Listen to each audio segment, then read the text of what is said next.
Պարոն վարչապետ, ԵԱՏՄ-ից եմ ուզում հարցնել, դուք Եկատերինբուրգի հանդիպումից հետո Ռուսաստանի վարչապետի հետ ասացիք, որ դեռ չեք շտաբի գնահատականներ հնչեցնել խնդիրների լուծման հետ կապված, կսպասեք որոշակի պայմանավորվածությունների մասով ինչ ընթացք կստանա գործընթացը։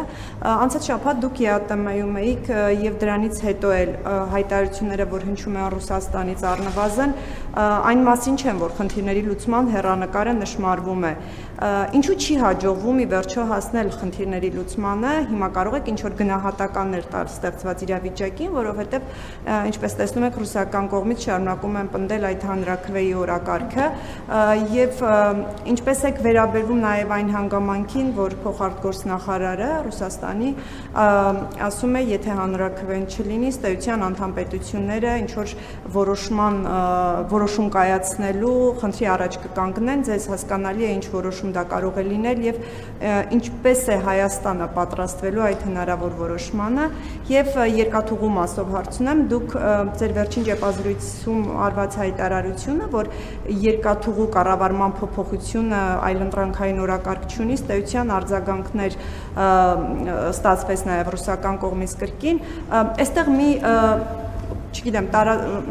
չճշտված կամ անհասկանալի իրավիճակ ստեղծվեց, կուզեի պարզաբանեիք, վճարների հետ կապված դուք այդ օրը նկատի ունեիք երկաթուղու հետ կապված վճար պետք է Ռուսաստանը տա Հայաստանին, թե իրենք սխալ ընկալեցին ձեր հայտարարությունը այստեղ 200 միլիարդ, հա, թե 2 միլիարդ դոլարի մասին էր խոսքը եւ իրենք դա ընկալեցին, որ երկաթուղու մասով էր, ես կխնդրեի դա պարզաբանեիք եւ դուք նաեւ նախկինում ասել եք, որ հայկական կողմը պետքա գրի առնի։ Լավ, ասեք ես ավարտեմ։ Ելույթ չեմ ունենում։ Լավ, ասեք, Եվ դուք նախկինում ասել եք, որ հայկական կողմը ըստ էության հակված չի երկաթուղու կառավարման այդ պայմանագիրը միակողմանի խզելու հեռանկարին, բայց կրկին ձեր վերջին ճեպազրույցում կարծես թե այդտեղ ինչ-որ ակնարկ կար, որովհետև խոսեցիք, եթե տարաձայնություններ կան, պատրաստ է Հայաստանը այդ հարցերի լուծումը հասցնել նաև արբիտրաժային դատարան։ Արդյոք վերանայել եք դիրքորոշումը, այսինքն հնարավոր է ի վերջո ինչ-որ X պահի Հայաստանը որոշում կայացնի երկաթուղու մասով միակողմանի խզել այդ պայմանագիրը, կրկին հաշվի առնելով այն, որ այստեղ էլ համաձայնություն չի նշмарվում, շնորհակալություն։ Ես իրականությունն այն է, որ նախորդ բրիֆինգի ժամանակ ձեր բոլոր հարցերին արդեն պատասխանել եմ, բայց չեմ զլանա նորից կանցնեմ հարցերի վրայով։ ԵԱՏՄ-ի հետ կապված ես չեմ խուսափել ոչ մի պահ գնահատականից եւ հրապարակային էլ չեմ հիշում այստեղ թե ուրիշտեղ ասել են, որ խնդրի էությունը ինչ է, եթե այսպես ասած բանը կողքի ուղեկցող փաստերը մի կողմ դնենք եւ կենտրոնանանք բուն թեմայի վրա, բուն թեման է նա, որ ակնկալիք կա ունենալ էքսկլյուզիվ հարաբերություններ, որը մենք արդեն ասել ենք, որի հետ մենք համաձայն չենք։ Մնացածը արդեն ապրանքների ներմուծման եւ արտահանման հետ կապված խնդիրն է, որին պատրաստվելը մենք չենք կապում այս իրավիճակի հետ։ Մենք այսպես թե այնպես պետք է մեր հարաբերությունները դիվերսիֆիկացնենք եւ եթե նույնիսկ հիմա 100%-ով բացվեն, այսինքն վերադառնանք այն նախնական վիճակին, դրանից մեր օրակարգը չի փոխվում, որովհետեւ հենց այս ցույց տվեց եւ այսօր կառավարության նիստում ես ասացի, որ դա խնդիր է, երբ որ մեր արտահանումները կամ ներմուծումները կարող են լինել կախված լինել կամ մեծապես կախված լինել մի ուղղակից եւ ԵԱՏՄ միջկառավարական խորհրդի նիստում ունեցած իմ ելույթում եւ նաեւ հաջորդիվ ռուսաստանյան լրատվամիջոցների ներկայացուցիչների հետ հարցոպատասխանի ընթացքում ես այդ հարցերին անդրադարձել եմ։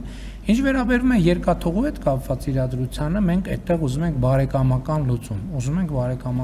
այսինքն մենք չենք ուզում գնալ ինչ որ սուր լուծումների, որոնք կարող են լինել բարեկամական լուծումը, որ մենք փոխադարձաբար հասկանանք եւ ընկալենք իրար շահերը եւ գնանք որոշակի կոմպրոմիսների։ Ես նախկինում խոսել եմ այն մասին, որ օրինակ այդ կոմպրոմիսներից մեկը կարող է լինել ռուսական երկաթուղիների կողմից կամ Ռուսաստանի կողմից կոնցեսիոն իրավունքի վաճառքը,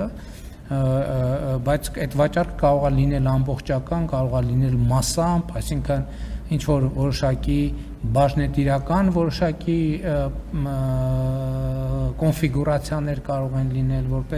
որտեղ տոկոսային բաշխվածությունը լինի այնպես, որ Հայաստանի միջազգային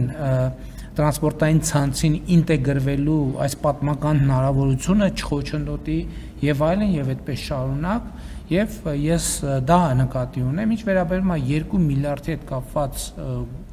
հարցին ես այնտեղ որևէ կոնկրետ բան չեմ նշել որ կոնկրետ բանի վերագրվի ես դա ասել եմ որպես հնարավոր զարգացման հնարավոր սցենարներից մեկը առանց կոնկրետ բան նկատի ունենալու եւ նկատի ունենալով բոլոր այն հնարավոր կետերը, որտեղ դա տեսականորեն եւ գործնականում կարելի է իրականացնել։ Ոնց որ թե ամեն ինչին անդրադարձ։ Ես էլ եմ ասում, մենք ուզում ենք բարեկամական լուծում, մենք չենք ուզում խզում, լուծարում, այդ միշտ էլ կա, միշտ էլ կարող ենք անել, այսօր էլ կարող ենք անել, բայց դա մենք չենք ուզում գնալ այդ, ինչի համար գնանք այդ ճանապարհով։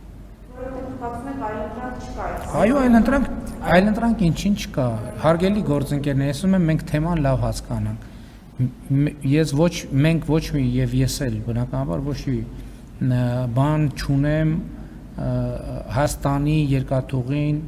ռուսական ընկերության կառավարման ներքո գտնվելու հետ, որևէ խնդիր չունեմ Ռուսաստանի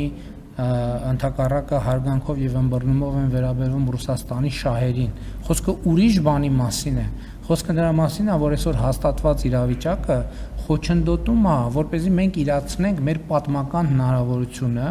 որ մեր երկաթուղին ինտեգրվի միջազգային երկաթուղային ցանցին։ Ինչի է խոչընդոտում, որովհետեւ այդ միջազգային հիմնական օգտագործողները, կիրառողները երկաթուղիների, որտեղ եկեք հասկանանք, ճիշտ է, երկաթուղին մատչելի է բոլորի համար, չէ՞, բայց ապրանք կան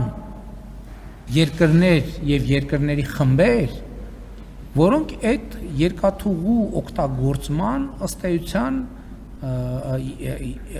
հիմնական հետաքրքրված եւ հետեւաբար վճարող եւ ֆինանսավորող ուժերն են, որտեղ երկրների մի մասը շատ ապրանքաշրջանառություն ունի, երկրների մի մասը քիչ ապրանքաշրջանառություն ունի։ Այս մասը պարզ է, ասենք կան երկրներ կամ երկրների խմբեր,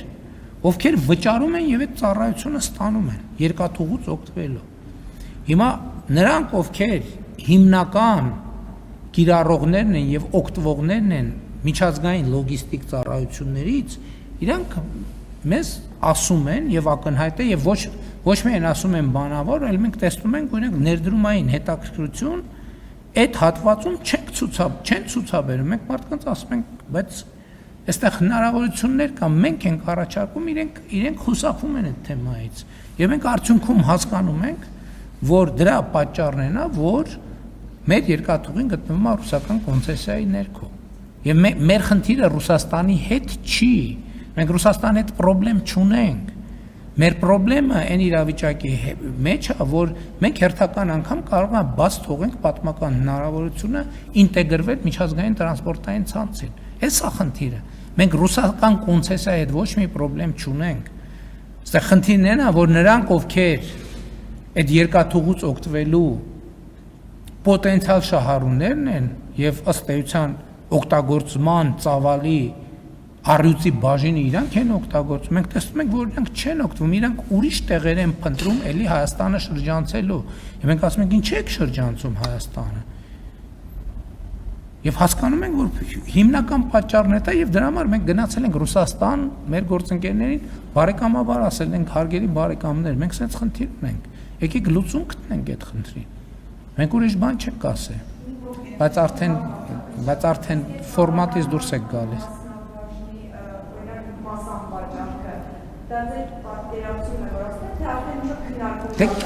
Գիտեք, երբ որ մենք լուծումներ ենք փնտրում, հասկանում եք, երբ որ լուծումներ ենք փնտրում, փորձում ենք ինչ-որ իդեաներ գեներացնել։ Հիմա որ դուք այլ մանրամասների մասին ինձ հարց տաք, ես այդ մանրամասները չեմ կարող պատասխանել, որովհետև չենք հասել այդ մանրամասներին։ Հայեցակարգային մակարդակով նայում ենք ինչ տարբերակներ կան։ Տարբերակ 1՝ ուղղակի պայմանագիրը խզել։ Դա ընդունելի չի մեզ համար, որովհետև բարեկամական չի, իսկ մենք ուզում ենք բարեկամական լուծում։ Բարեկամականը, որ Ռուսաստանի մեր գործընկերները կոնցեսիոն իրավունքը վաճառեն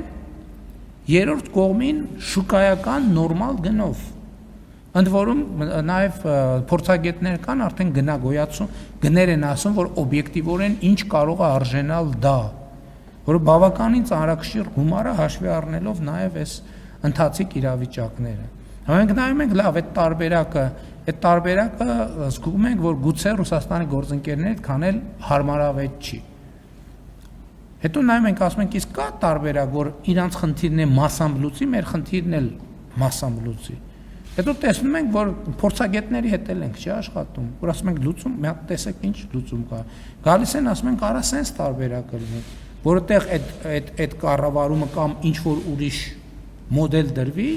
որ ասենք ենթադրենք ինչ որ մի մասնաբաժին պահպանվի, մի մասնաբաժին օտարվի, բայց այնպես որ մնա փոքրամասնության մասնաբաժինը, որովհետև հակառակ դեպքում խնդիրը չի լուծվի։ Մի ուրիշ գաղափար է գալիս, որ լիցենզիան գուցե բաժանվի երկու մասի, որն է, ասենք մենք ունենք, հիմա մենք երկաթուղին և ենթակառուցվածքը և ենթակառուցվածքի օգտագործումը փաթեթ է, ասենք օդանավակայանի դեպքում այդպես չի, որտեղ օդանավակայանի դեպքում օդանավակայանի կառավարումը ուրիշ խնդիր է, թռիչքներ իրականացնելու խնդիրը ուրիշ խնդիր է, մենք ունենք մի օդանավակայան մի կառավարող, ունենք բազմաթիվ ավիաուղիներ, որոնք այդ բանից օգտվում են, կան այնտեղ ուրիշ ընկերություններ, մի մասը